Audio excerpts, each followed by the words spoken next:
Councillor Shaw, Here. Councillor Singh, Here. Councillor Wolf, Here. Council President Hu, Here. Mayor Lube, Here. Youth Councillor Bogle. Here. If everyone will stand and join me in the Pledge of Allegiance.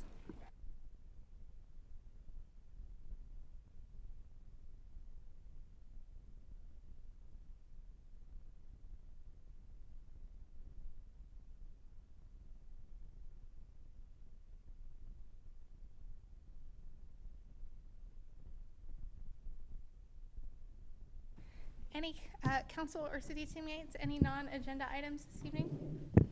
Nothing from us, Mayor. Okay. Seeing none, we will move on to the two proclamations.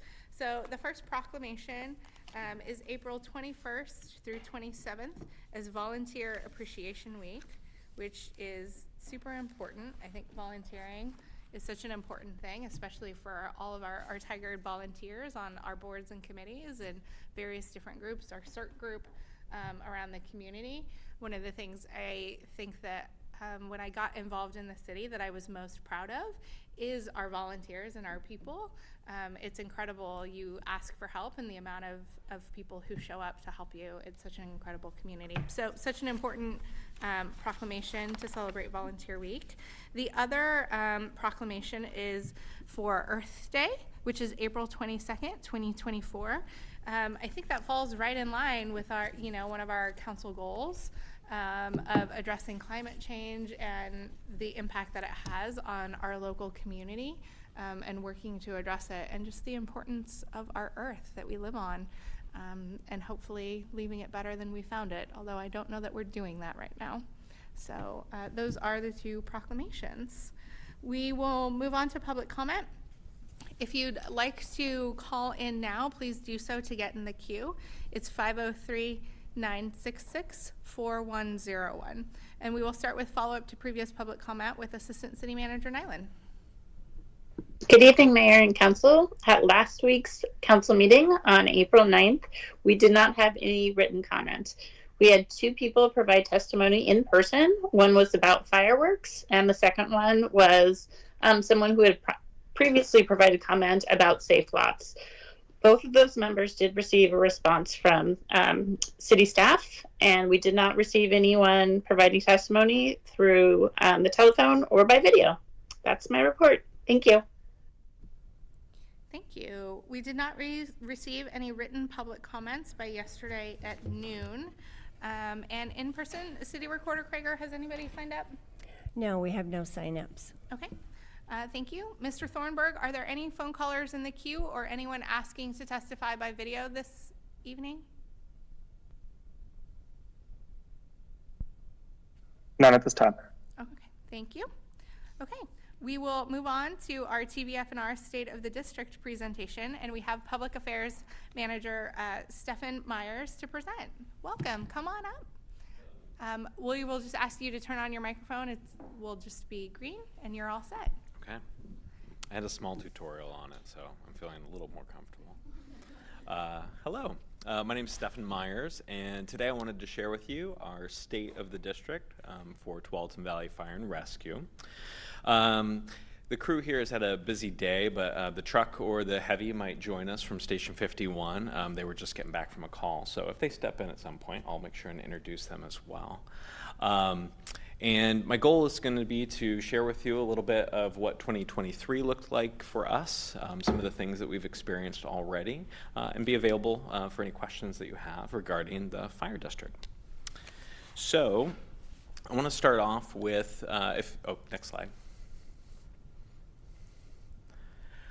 So the first thing we have is a year in review. Our fire chief sends his regards, but he heads off a video that we have in here to talk a little bit about what 2023 looked like for us. We want to talk about major emergency operations. We recently in 2024, as many did with the winter storm, went into a mode of operation we haven't done in my history or in a lot of histories of our chiefs. Talk about our EMS system and give you an update on what that looks like at a state, regional, and local level. Talk about our bond and a new initiative we have with that, and then a quick update on our local option levy. So I want to start it off with the video. If you click twice, it should go. Hi, my name's Derek Weiss, and I'm the fire chief for Tualatin Valley Fire and Rescue. It's a busy place. Here are just a few of the highlights from this year from our paramedics, firefighters, and support staff that keep our community safe.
As you can imagine, I'm extremely proud of the men and women that work for Tualatin Valley Fire and Rescue. They are passionate and dedicated to serve you. As you saw, they have a tremendous impact on the community, and we are honored to serve.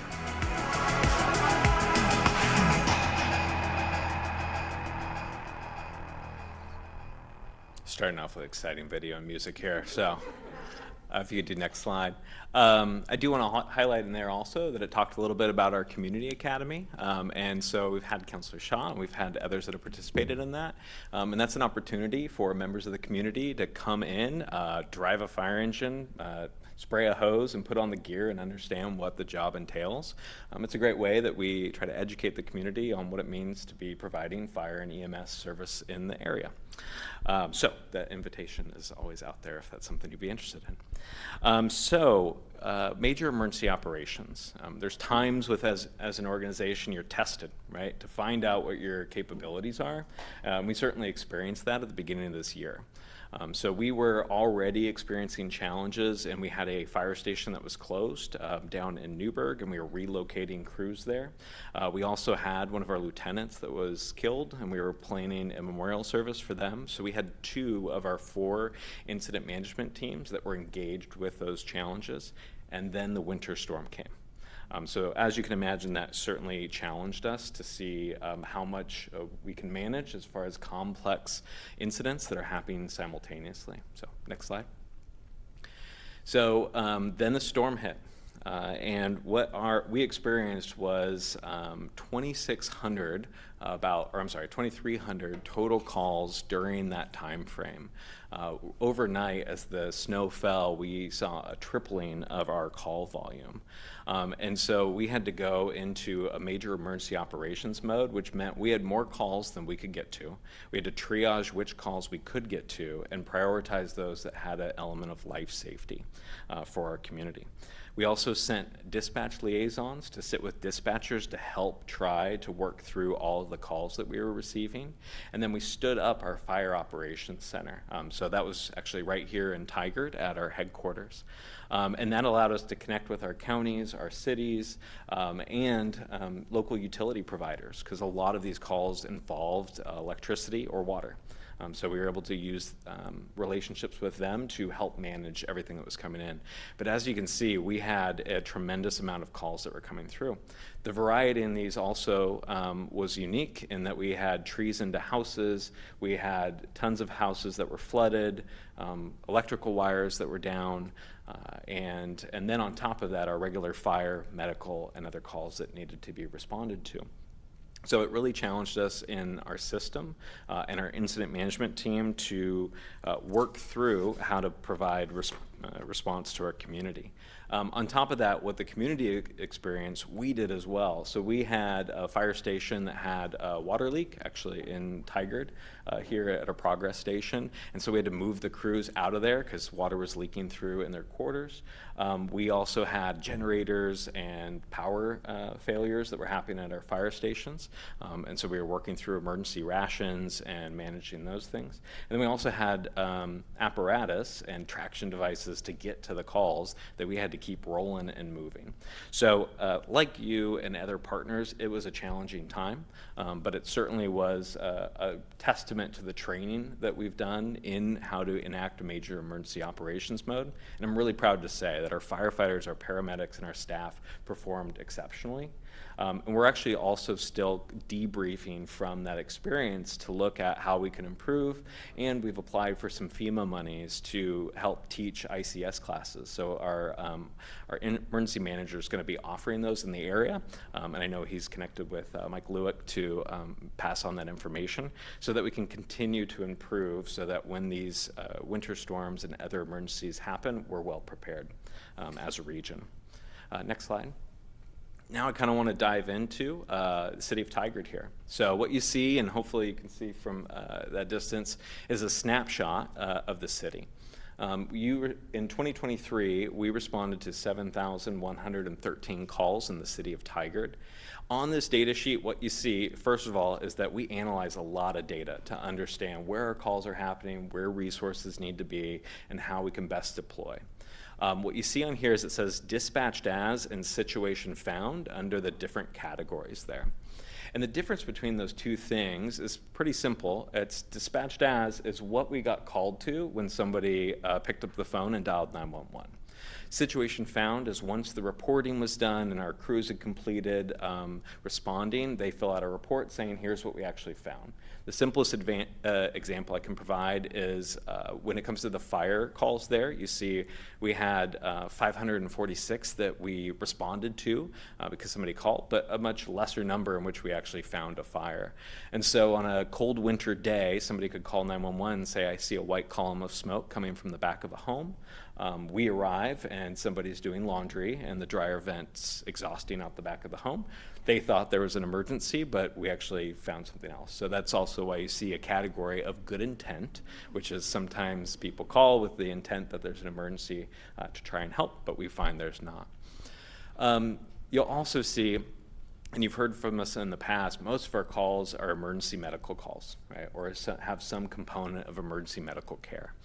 That's a huge amount of the calls that we respond to, and I'm really proud. I actually was at a training today where our paramedics and EMTs spent the whole day working on improving skills and getting trained for these, and we have some fantastic paramedics and EMTs.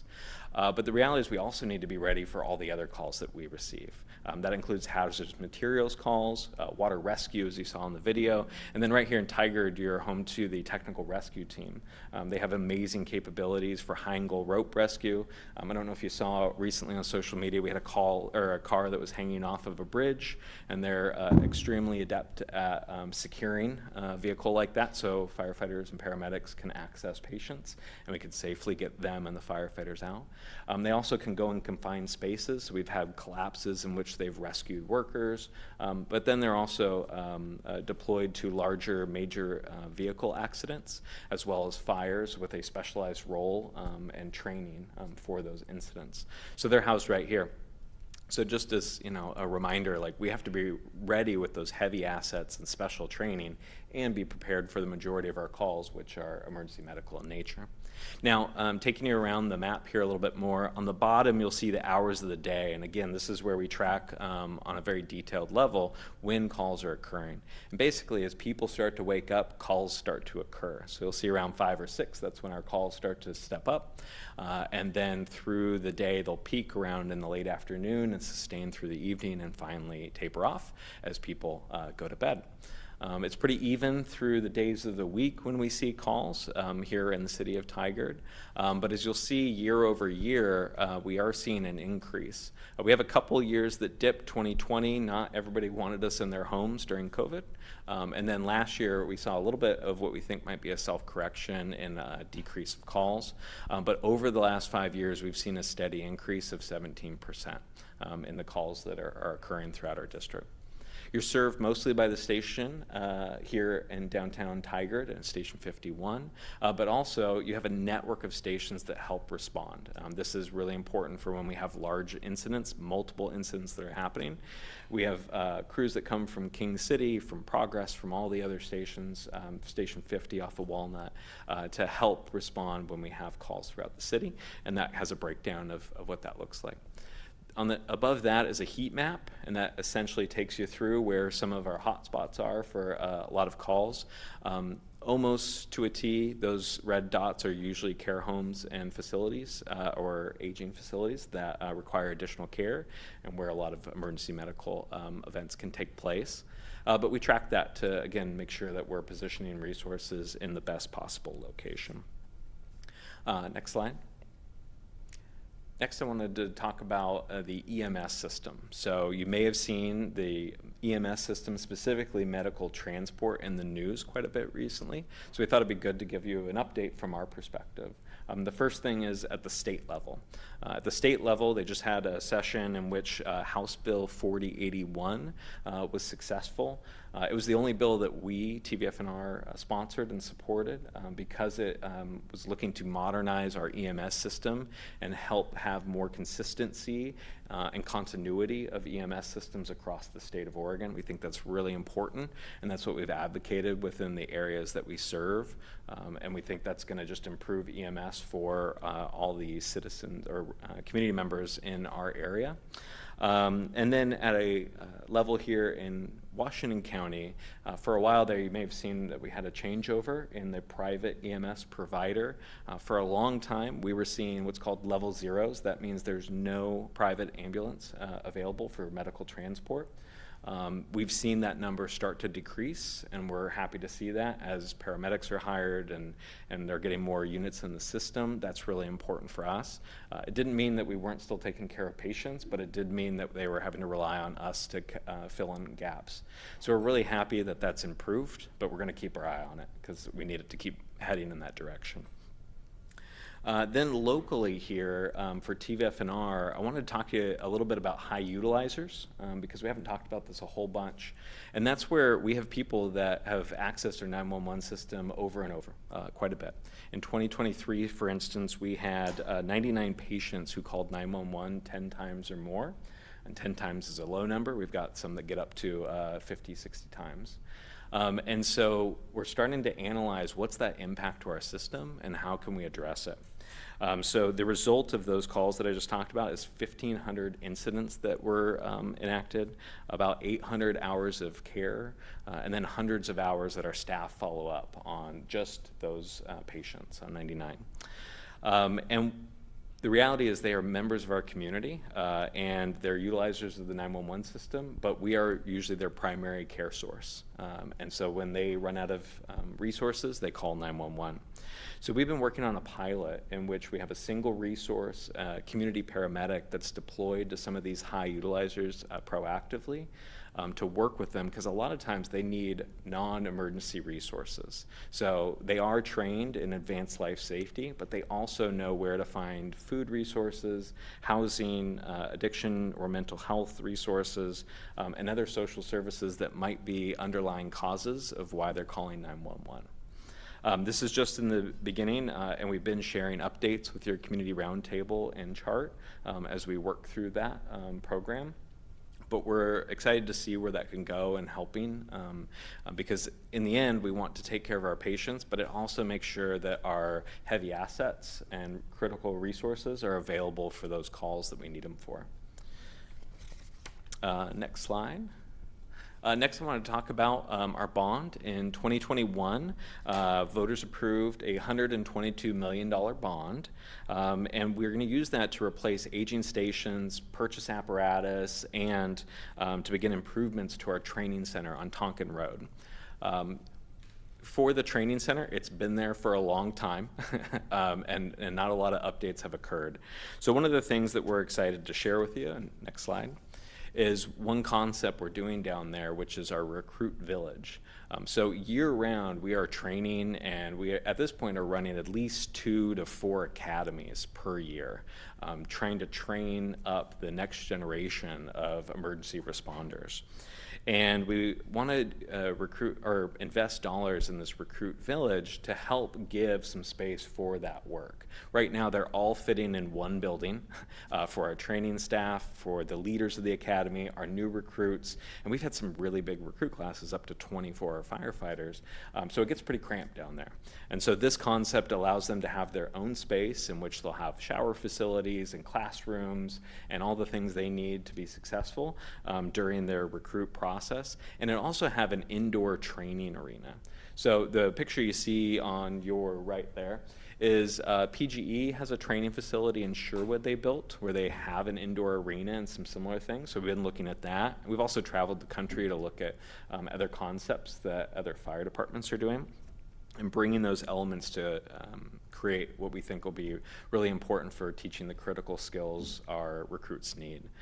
The other component of this is that with new laws around heat exposure, this allows us to do training when we have really high heat or really cold temperatures and not have interruptions in their training cycles, as schedules are really important in trying to get them trained and deployed out to our fire stations. So that's one project that we're starting to break dirt on and work on right now. Next slide. The last thing I just wanted to give you a quick update on is our local option levy. You may remember from last year that we talked about we were going to be going out for this. I know as well the city of Tigard is pursuing a levy this May, so you're along with us on this ride. And we've had operating levies since 2000 when our permanent tax rate was frozen in 1997. The current levy was approved by voters in 2019, and that will expire in June of 2025. So our growing community and the rising demands, that call volume increase that I showed you, means we need more firefighters and we need more paramedics. And that's essentially what our levy is focused on. So the levy proposes, next slide, 5-year operating levy with a rate of 69 cents per 1,000 assessed value. If it's successful, it'll help continue. Like right now, our levy pays for about 92, probably more, firefighter positions. So we'll be able to retain those and hire 36 more firefighters and paramedics. We're also going to use that to purchase medical equipment. We have specialized cardiac monitors and things that are very expensive, so it'll help pay for those, as well as firefighting equipment and tools. We also are looking to include in that small vehicles like our brush rigs that respond to wildfires, water tenders that bring water to brush fires and wildfires, and transport units for doing transport work. For a property that's assessed at about $305,000, which is the average for the fire district, that would cost a taxpayer $210 per year, or 17 cents or $17.54 per month. We've been doing a ton of community outreach. I think we're up to at least 70 community presentations that we've done. We're going to be having a virtual town hall on April 22nd. We've been getting good feedback from the community. We don't have any organized opposition at this point, so we are feeling good, knock on, not wood, yeah. But we're really heartened by the feedback that we've been getting so far, and happy to be out with the community talking about this. And like I said, we'll have a virtual forum that we'll be providing on the 22nd to try and have a digital and in-person experience. And with that, that's all I have to provide on the state of our district. Thank you. I will open it up to questions. Councilor Singh? Thanks, Mayor, and thanks for being here and for your presentation.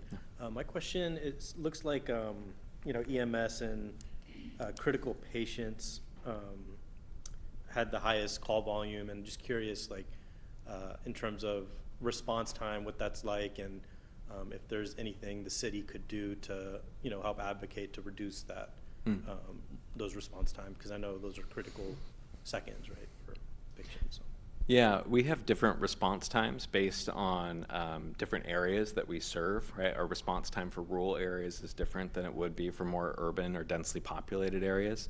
The biggest factor in that can be traffic. That travel time is impactful.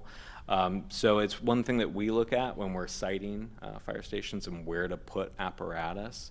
But yeah, one of the biggest things is helping us get the word out on people moving over. We've been doing some campaigns to that extent because we've seen a lot of people that don't. I know also our law enforcement partners have also seen some of those challenges. Also, emergency vehicles being struck while responding. So those are some challenges in making people more aware of when emergency vehicles are en route, how important it is that they get out of the way. And then we also work with the city and others in trying to come up with traffic plans that are amenable to our large, heavy apparatus so that we can respond as quickly as possible while also understanding safety features and considerations that cities and counties have. Yeah. Council President Hu? Thank you, Mayor, and thank you, Mr. Myers, for here. And Yeah. I met you last year at the Walnut Station at the Good Morning Tiger event, so nice Yep. to see you again. Yeah. So I have two questions. One is about your community academy. Mm-hmm. So how often do you have them, and how long does each session last? Yeah, so we do them once a year. Our fire chief says these have been so helpful and important to our community that he wants to see them happening twice a year now. So that's something we'll be working on. And what it entails is we start the day off with basically a deep dive. Everything from what's our financials look like, what does the data look like. You meet with all of our chiefs and get EMS and all the different perspectives of what it comes to be to operate a fire district of our size. And then that transitions to getting you out in turnouts and hitting the fire grounds and getting some hands-on experience. And then it culminates with actually being embedded with one of our crews. So you'll be overnight. Were you Station 51? No? Okay. But then you get embedded to do an overnight experience in which you get to go to some of the calls in your community and see what your firefighters are seeing. You can see, what it's like to respond on mental health calls or high utilizers, or, see vehicle accidents that are happening in roadways. And so we've had a lot of partners that have come to say, oh, wow, this is really interesting, this challenge you're dealing with. Let's talk about how we can maybe partner. So it's just this opportunity where we feel like it's a great benefit to you, but also it's a benefit to us and that connection and the feedback we get from it. But it's a 24-hour commitment to be a part of it. Wow, that sounds exciting. Okay. I'm right in the middle of the Tiger Police Community Academy. That's a 10-week program. So. Yeah. But after this is done, I will look into that. It sounds great. We'll get your name on the list. Yeah, and my second question is, you mentioned about the pilot program. So it sounds like when somebody calls 911, you actually get to determine whether you get to send your heavy equipment to the call. How does that work exactly? Yeah, so it's a good question because it's kind of a deep dive into that program and how we're implementing it. There's so much more pieces to it. What we're doing with that program is it's basically a recommendation or a referral. So whether it's from our crews that are saying, hey, I think this is somebody that needs support right? They call us quite often. They're actually needing more of this, right? They just don't seem to have food, access to medications, et cetera, then they work to proactively respond. We still at this point respond if they call 911, Okay. as we would regularly. Our goal is to keep changing that so that maybe we can send other resources and be more collaborative. And we have actually had times where our new community paramedics that are quite a few of them based in Tigard here, they'll see somebody, I know that person, and they'll add themselves to the call to try and help relieve the heavy asset to go on the next call, and they can engage immediately. But they're not sending the calls to some or down a different route because they may have a true medical emergency, and we want to be responding. Thank you. Youth Counselor Vogel. Yeah, thank you so much for such an amazing presentation. I just had a quick question.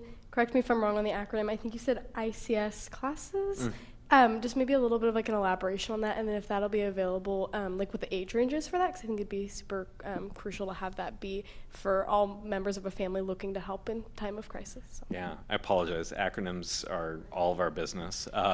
So ICS stands for Incident Command System, and it's a system that is used at a national level for large incidents. So actually, when I'm not working for TVFNR, I actually help respond to wildfires and large emergencies through the Oregon State Fire Marshal's office, and we use ICS to manage these really large, complex incidents. So there's classes of how you can take to understand what that system looks like. They're usually going to be most beneficial to those that are part of incident management teams. CERT members, though, do participate in that quite a bit, and there are some online courses that are free. So most of ours are towards employees or CERT members that are needing that as they can be ready for a response. But it's a fascinating system, and I'm a fan and a geek for it because it's just such an amazing way to approach really complex challenges. Yeah. Counselor Shaw. Thank you very much, Public Affairs Manager Myers. Excellent presentation, very informative. You'd mentioned a 17% increase. I think you said steady 17% increase in Tigard. Is it too early to tell what's causing that increase, or do you have an idea? Yeah, we've seen over time that 17% is just steady and seems to be the largest factors of the amount of people moving and demographics. Those have been the two big movers. We are still tracking to see if mental health and if fentanyl and other drug issues are starting to uptick. At this point, there's still a low percentage in not creating a large volume of calls for us. The biggest part, like I said, is care facilities and an aging population that just needs more medical care. That is reflected in our data. But we do track that to see if that trend's starting to shift towards other movers. Looks like it's just me now. Thank you so much. I always find this presentation really fascinating, especially to see the heat map. Because it also shows us, and if we want to think about like our City of Tigard calls, right, our police too, and looking at the overlap, there's certain similarities, especially along 99W, right? Like that was the main band, and so you think of car accidents and those sorts of things that you're responding to. I really appreciate, I think, the way that we are asking our first responders to answer all of the 911 calls has developed over time to really complex needs. It's no longer just medical or just fire. It's addressing those mental health issues, and also the things that you're talking about. People don't have food, and that's the number that they call. So I think that's a really great response, having a community paramedic that doesn't take the apparatus out of service, but still provides the services and the connection that that person is looking for to be provided for. So it's unfortunate that we keep having to figure out a way to connect with our community members and solve their problems. But this is a really ingenious way of doing it. So excited to hear next year how the pilot program is going. Absolutely. Yeah.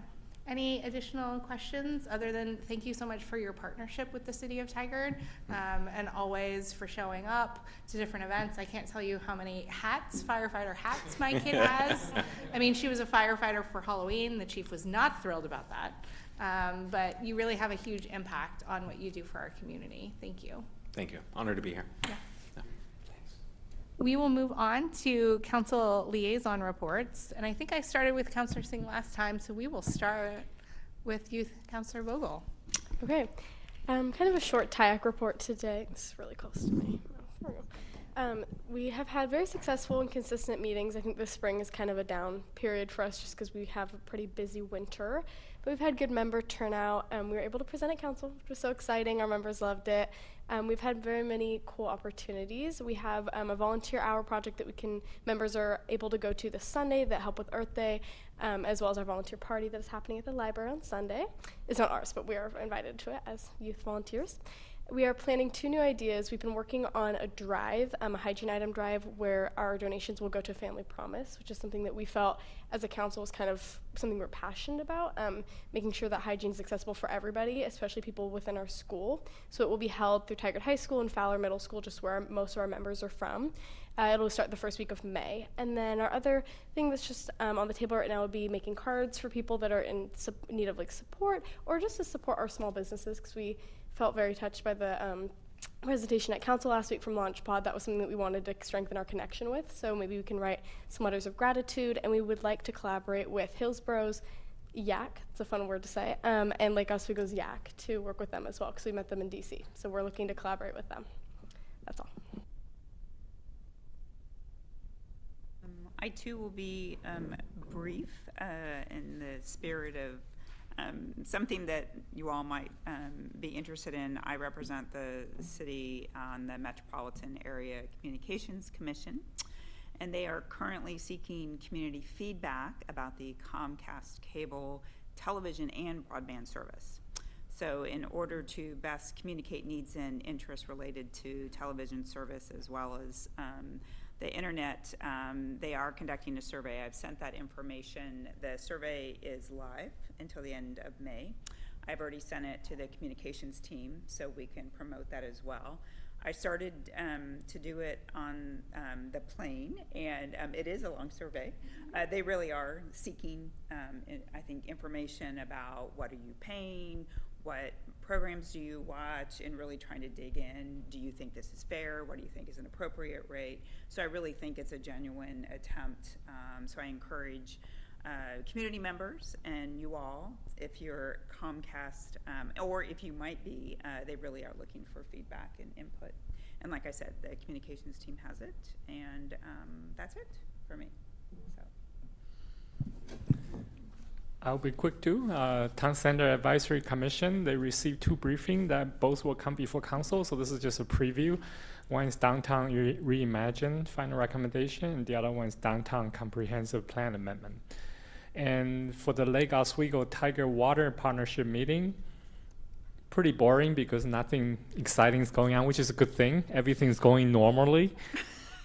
Budget is within normal expectation, and there's great news that we finished our private line inventory update, and no lead was found in our system, so yay. And the staff is still working on backup generator for our intake facility and treatment facility, and they are on schedule to be completed by next winter. Councilor Shaw? Thank you, Mayor. Our Water Advisory Board was rescheduled from last week to next week. So I'll give a report on our next time. The Parks and Recreation, we met and discussed Red Rock Creek Trail, which also was discussed last week at the City Council. We also took a tour, and I got to go with Councilor Wolf to Reservoir 18, which is just simply amazing just to see that project in work, but also confirmed my fear of heights as I was going down the stairs, which we might have talked about at some point. And then in addition, with the transportation, just a reminder that Dave Roth has moved on to the Lane County, so we wish him well, but I'm sure we'll be working with him continuously, even in his new role. And then there was questions about just with ODOT and 217 and the closure, is there ways that we can communicate more clearly next time to the community just about Hall being closed, and are there other ways we can mitigate some of the traffic that occurred? And then we also discussed safe streets and roads, and then move for May. So, thank you, Mayor. Councilor Singh? Mine will be brief as well. We had a planning commission meeting on April 1st. Senior planner Sean Farrelly and senior planner Skylar Warren presented on the Downtown Reimagined final report and the comprehensive plan amendments. Skylar, senior planner Warren, also said that the project briefing for River Terrace 2.0 was moved to the May 6th Planning Commission agenda. I have two updates I'll share at a meeting with Chair Harrington yesterday. Wow, that was like a lifetime ago. Really talked about the Oregon Drug Intervention Plan, knowing what the state legislature has done around Measure 110, really working hard on the county level to come up with a plan to work with our city police officers to get deflection in place and make sure that we are doing the job that we said that we were going to do. And there's a little thing that I'm happy to share with you, but it's in process. But, you know, given our robust conversation, I wanted to make sure that all of you were aware of a lot of the work that's going on to really ensure that deflection is the primary driver and it's not putting people in jail for having substance abuse issues.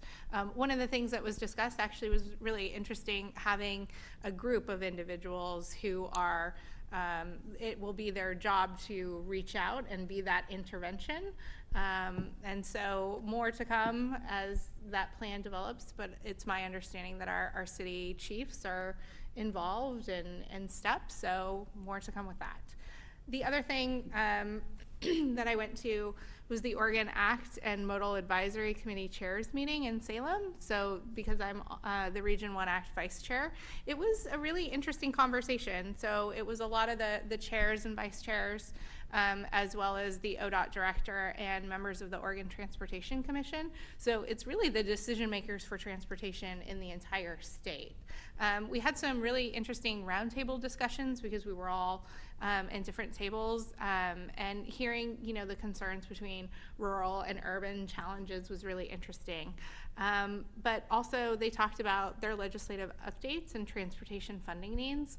And ODOT, they put together, and I can actually send this out to you, a 5-minute video because our community doesn't understand how ODOT can have like billions of dollars but not maintain roads. And a lot of it also has to do, it's sort of a similar conversation with the city, right? Like there are specific funds or funding sources that you can only spend on some things and not on others. So really talking about the story of why we are where we are and coming up with potential solutions as far as to fill the gap. The most important conversation that was kind of around the Oregon Highway Plan workshop, and really bringing this transportation group at the beginning of the project rather than, hey, it's basically fully baked, give us your feedback, participating in it. And one of the things that came up a lot was the relationship between safety and road maintenance, and safety and everything else. Our recommendation, especially at my table, was to lead with safety as the driver for financial decisions, which then actually helped solve everything else. If you fundamentally make the roads safer, safer for cyclists, safer for people walking and those sorts of things, it takes care of some of the maintenance. It takes care of some of those life concerns. And so really understanding the relationship between the way that they're choosing to spend their operations and maintenance dollars and the safety decisions that they're making. So more to come on that, but it was just a really interesting conversation, I think, because we lead with safety and complete streets and those sorts of things. It was nice to hear that generally around the state we all want to lead with safety, even though I think that may mean different things to different communities. So that is all I have on that. We don't have any non-agenda items, and we will go back into executive session to discuss a performance review of public officers or employees under ORS 192-6602I. All discussions are confidential, and those present may disclose nothing from the session. Representatives of the news media are allowed to attend executive sessions as provided by ORS 1926604, but must not disclose any information discussed. No executive session may be held for the purpose of taking any final action or making any final decision. Executive sessions are closed to the public, and we will adjourn directly from the executive session. So thank you so much. Good night, Tigard.